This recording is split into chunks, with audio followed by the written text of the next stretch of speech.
Hi, welcome to another HTB Kids craft video. I'm Sam. And I'm Dan.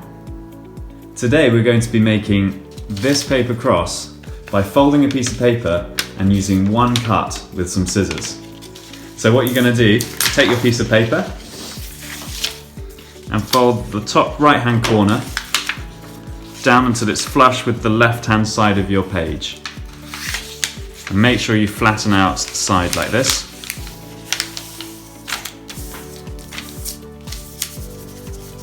Next, take the top left-hand corner and pull it down to the bottom right-hand side so that you make a house shape.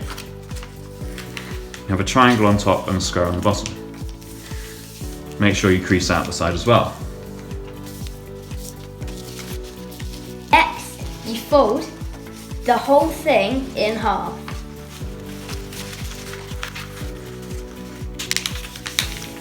Then, once you have done that, you fold both of the sides in like you're doing a paper aeroplane, but with both sides. Just fold them across like that. Fun bit.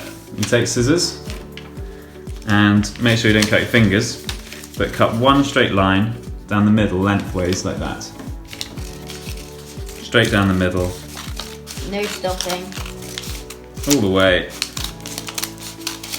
to the top. And the magic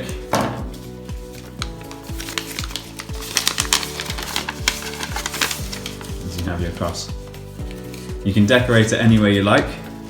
You can even write a prayer down the front hand side and on the back as well.